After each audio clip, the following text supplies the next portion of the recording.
Suprabhatam.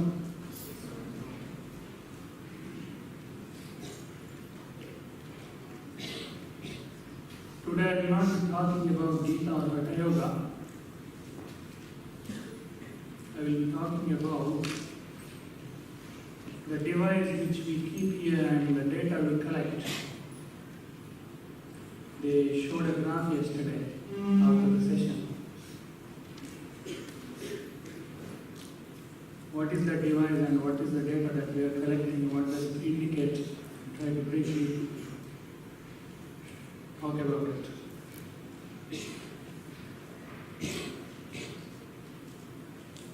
In the last 100 years, a lot of anomalous data has been collected across the world.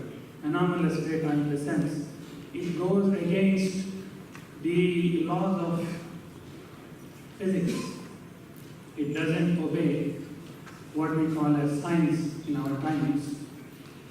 Many types of experiments, not just one type, many types of experiments, even in the field of medicine also, what mainstream medicine says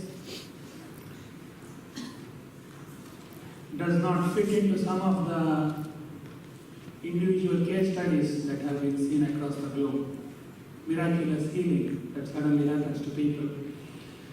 Similarly, mainstream physics, whatever mainstream physics says cannot explain some of the anomalous findings. I will not explain the technicality of that graph, but what is it that we are plotting there and what it indicates. If we toss a coin 1,000 times, a coin if you toss 1,000 times, you would expect approximately 500 heads and 500 tails. Because tossing of the coin, the outcome is random, you cannot predict that outcome. Because it is random, because you are not controlling it, statistically, when you have a large amount of data for it, it will be equally probable, 50%. Individual outcome of the toss you cannot predict, but if you say that I will toss 1,000 times, can you predict? To some extent you can predict. Out of 1,000 tosses of the coin, there will be nearly 500 heads that you can predict. Whenever something is truly random, statistically you can predict the outcome of it when it happens a large number of times. In the case of coin, the randomness is not because the coin is random. The randomness is because we cannot calculate all the variables at play. If you can actually calculate how you are holding, at what angle you are holding, how much force you are giving, everything, if you calculate, the outcome is not random. It is predictable. You can, the moment you toss, if you calculate everything, how many spins will happen, how it will fall down. If you can calculate everything, you can predict. In the case of the coin, randomness is not true randomness. The randomness is because we can't calculate everything. Therefore, the outcome is random as far as we are concerned. But in the subatomic world, in the deep inside matter, randomness is inherent. Not because we are incapable of, not because we can't calculate, we can't measure what is going on, but because complete measurement doesn't even exist in the matter level, in the deep down level. So in quantum physics, what they found was subatomic particles, their behavior is random. Individual particles' behavior you cannot predict.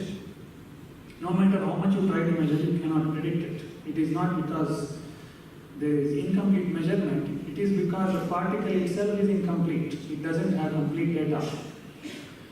So in quantum physics, we always talk about statistical patterns.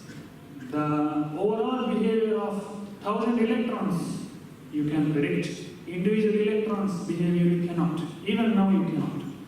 Even after 100 years of discovery we cannot, because they have discovered, they realize that it is not because of our incapability, but that is inherent randomness in nature itself. But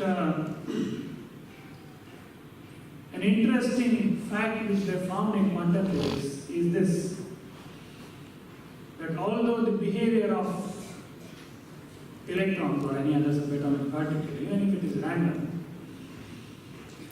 when there is an observer, simply observing, not doing anything, simply observing it, not meddling with it, but when there is somebody simply observing it, its randomness goes away and it starts behaving more and more orderly.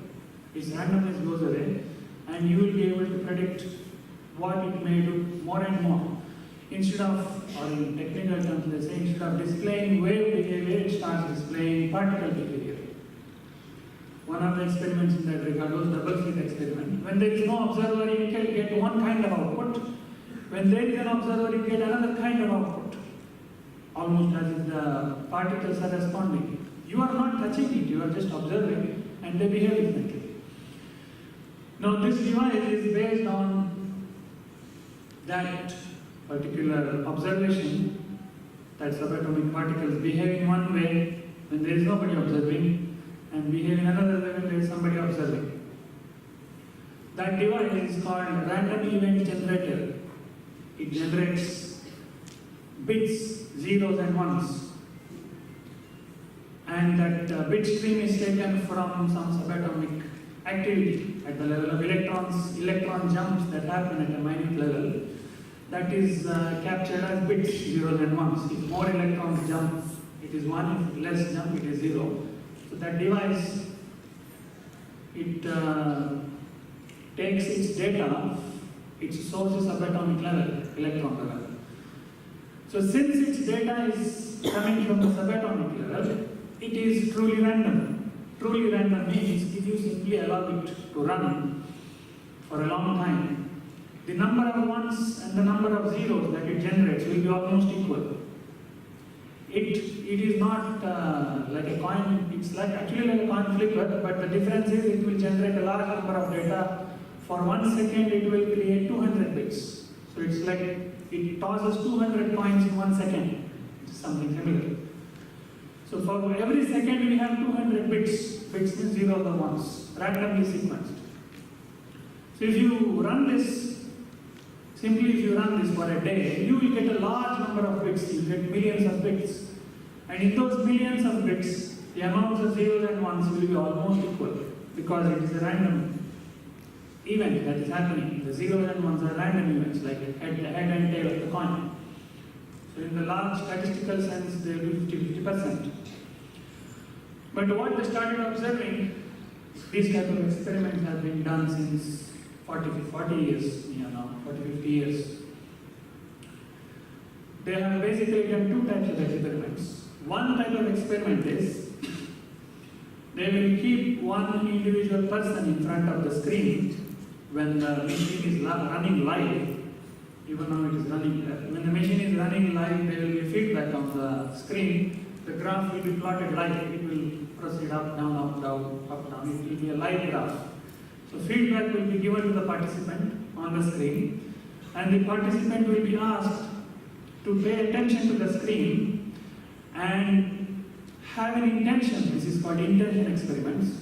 They should have an intention to make it go up or down, anyone. They should choose, or the experimenter will tell them, you give a strong intention to make it go up. And the participant will sit with that intention to make the graph go up and up. It doesn't happen so drastically that if some person sits and it goes up, it doesn't happen like that. But when they collected lot of trials, hundreds of trials of hundreds of people, and when they put it together into one graph, they saw that the graph really went up, the collective data really went up.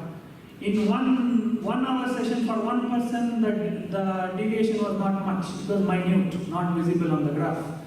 But when they collected for hundreds of trials of many people and they put it into one graph, they saw that there was significant deviation. There is a parabola. Parabola is a statistical way of seeing where it is significant, where it is not. So if the graph goes above or below the parabola, if it goes outside either way, it is not supposed to happen. It is something unusual is happening in the environment. So in those intention experiments, they attributed it to the person's intentions. Because they sat and intended it to go up, it went up. In the individual case, the effect was very minute. If one person tried to do it in 1 hour, it was not immediately seen in the graph. But when they collected for a large amount of people, it clearly got a deviation. This, in technical terms, is called as psychokinesis. Psychokinesis means the ability to move matter using your mind. Means your mind has power over matter. If you simply pay attention to something, it will start behaving more and more orderly. The randomness will go away. So if in this graph, if the plot goes upwards, it means there are more number of ones. If it goes down, more number of zeros. Either way, it means more order. This is one kind of experiment they did. And then later they thought, instead of making one person sit and do it 100 times, why can't we keep that device where there are 1,000 people already sitting and doing one thing? Where there are 1,000 people doing the same thing, there is coherence in the attention. All 1,000 people are attending to one particular thing, their mood is the same.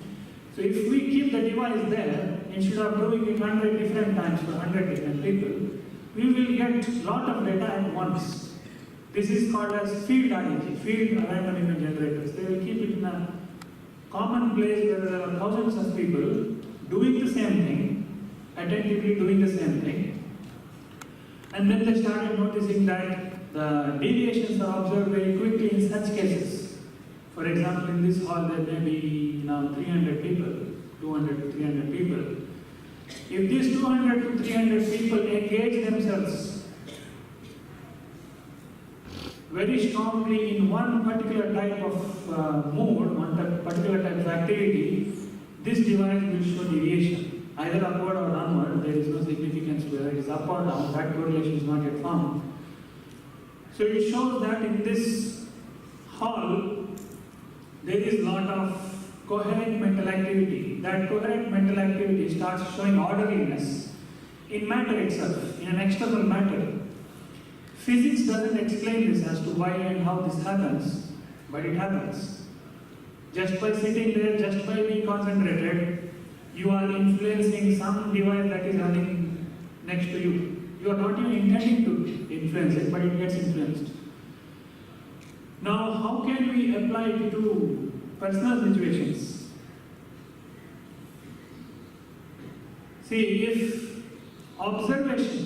simple observation or simple concentration influences external matter, just by paying attention to something, if the behavior of external matter which is running in that device is getting influenced, if you pay attention to your own body, won't your body get influenced? It's now an external device, and if you simply pay attention to it, it responds and starts behaving more orderly. Its randomness goes away and it becomes more orderly. In your DRD, if you pay attention to your kneecaps or your thigh muscles, won't your cellular activity in your body become orderly? If external matter can respond to your mind, why can't your own internal matter respond to your mind? In all yoga practices, therapy or otherwise, we always say, be aware, pay attention to this, observe this, observe this, observe this. This word you will hear hundreds of times if you go through yoga classes in the whole day. Observe and observe and observe. Why are we asking you to observe so many times? What is so special there? It is not because there is, it is very interesting for you. Of course it is not. This is one irony actually. When we say to somebody else, I love you very much, I like you very much, it immediately means that we like spending time with them. When we say I love you to somebody, it automatically means we like spending time with them, with that person. We like paying attention to that person, we like listening to that person. That is what love actually means. But if you tell to somebody, I love you very much, and if you don't pay any attention to them, if you don't listen to them at all, but simply go on saying, I love you very much. It doesn't make sense. If you love somebody, you will pay attention, you will listen to them. In the case of our body, there is a slight hypocrisy that we all do. We all say, I love my body. All of you love your body? Or is there anybody who is already beyond your body? All of us love our body. There is no second thought about it. All of us love our body. And in DRT, in Shavasana, we are asking you to observe your own body from toe to head, and it becomes boring for many. I'm not telling everybody. You will start from the toe. The moment you come to kneecap, you will go somewhere. Meaning, you are not finding it interesting to spend time with your own body. It's hypocrisy. Then you should not say, I love my body. If you really love your body, you should be able to pay attention for 10 minutes to it. We are not asking for 100 hours. 10 minutes in DRT, we are asking you to pay attention to your body. When the instructor is telling you pay attention to the toes, he is not asking you to pay attention to his toes. He is asking you to pay attention to your own toes, your own calf muscles, your own kneecap. He is asking you to pay attention. And that itself becomes boring. It should not. If you really love your body, it should not be boring. So if you simply pay attention to all the body parts, you are influencing them. If you can influence external matter just by observing it, you can for sure influence your inner matter also. Influence in what way? It will become more orderly. Whatever disorder exists there will become more orderly just by observing. The more keenly you observe, the more peacefully you observe it, it will become more orderly. So in yoga practices, awareness is the key component in most of the practices that we do. Awareness is there, not most, all practices. Observation is key, and most of the times what is observed is your own body, your own breath, the sound that you are making. So that is one key component of yoga therapy also. That is why we are observing our body. We are not observing because simply the instructor is asking us. You are supposed to observe your body because it will bring orderliness in your own body. There is, I will tell about one experiment and I'll finish. Not therapy-wise, again in relation to this. This is yesterday's data and it did not go outside the graph. But if we collect, we are collecting it every day. If we collect for many days and if we merge it together and if we plot one graph for that, we may see something. There is another experiment which has been conducted, something similar, not with this device, but something similar. The double slit experiment. Double slit experiment is also with electrons. Very recently, a man called Dick Radin, who is a pioneer in such kind of experiments, he performed an experiment with a double slit experiment. Similar, double slit arrangement, something similar to this. But the additional thing that they did there was that one part of the experiment, they used meditators, long-term meditators. I don't know what kind of meditators they chose, but meditators who had long-term experience in some kind of meditation practice. So a group of meditators were chosen, and they were asked to observe the double slit arrangement when the experiment is happening. And the other part of the experiment was non-meditators who did not have any much experience in controlling and regulating their own mind. They both the groups were asked to do the same thing at different times, the same experimental arrangement. And they clearly saw a distinct difference between the output of meditators and non-meditators data. Meditators, both the groups observed. They did not do anything, just observed the arrangement. But meditators' data showed significant changes. From random behavior, it became more orderly. Whereas non-meditators' data, it did not become that orderly. It became, but the extent was very less. So what it shows is the potentiality, the seed of mental power is there in all of us, but it is very faint. It is not manifesting in its full glory. If you meditate, if you try to regulate your mind and if you gain some mastery over it, matter around you, external matter around you will respond more. That's what that experiment showed. Meditators were able to change the data just by looking more than non-meditators. There is a clear difference between the two groups. So here, in intention REGs, when one person looks at the graph and tries to change it, very faint fluctuation is seen in one person, not because the machine is not responding well, but because an individual person, most of the people now don't have the ability, they have not harnessed their mental powers. So for one person it doesn't show much. But if we really had some yogi who had long-term meditation abilities, who had harnessed his mental powers, if they probably sit in front of this machine, they can make it deviate in 1 minute. They will have more. They can bring more orderliness into the matter around them and to themselves also. Because their mind is ordered, matter around them is also ordered, life around them is also ordered. So these experiments basically show, they indicate mind over matter, in which goes against mainstream physics. According to mainstream physics, matter is the emperor of creation, matter is occupying the throne of the universe, it is the ultimate, and mind is just an outcome of matter according to materialism. Whereas, according to these findings, we see a reverse correlation. We see mind over matter. But when we say mind over matter, we are not giving the ultimate position to mind. That also you should remember. In our culture, mind was never given the highest position. In Western cultures, they give, in some places, they give highest position. Mind is everything. Mind means everything. In Eastern cultures, it is not so. Mind is above matter, yes, but still it is an intermediate state. You are not your mind also. You are much more glorious than the mind also. But in this experiment, we see that hierarchy being displayed, that mind is really superior to matter. If mind is regulated, matter is regulated. Not the other way around. Normally, we think if mind is defined by matter, but here it says mind defines matter. You can apply it to another concept in therapy, in medicine. About genetics, people say genetics define me. Whatever my heredity is, that is what I am supposed to be. No.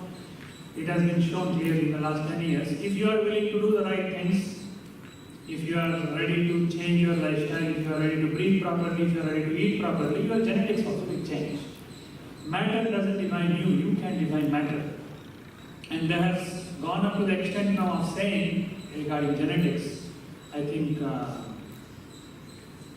Wisconsin Institute of Medicine, Institute Hospitals, they found this, that if you change your thinking pattern, your genetics changes. If you just change the way you think, your genetics will change. So don't get stuck with that old argument that my father gave me these genes and therefore I am like this. That's all outdated arguments. If you are willing to do the right things, if you can think, if you can change your thinking, if you can change your breathing, if you can change your food, if you can change your physical activities, your genetics will change. It has been they have shown you experiments. If you are interested, you can see the experiments conducted by Dr. Dean Ornish, one kind of experiments conducted by them. So matter, genetics does not define you, you can define it. The writing is in your hands. It is like a record, and the record can be changed. If you want it, it can change. It's not some Supreme Court judgment that you are carrying, material judgment. If you are willing, it can change. So there are so many experiments of this type which show that matter is actually the most superficial layer of existence, not the most fundamental. Mind is above matter, and there is something above the mind also. You are above the mind also. That's a different thing. But these experiments show at least that mind is above matter. So let us not fall into the weakness of telling that however matter is, that's how I am. It is wrong. If you are willing to put efforts, you can change. You can change the matter in your body and around. These experiments show that you can change matter around you, outside of you. So naturally you can change within you very easily. It should be more control of you than matter outside of you. Thank you.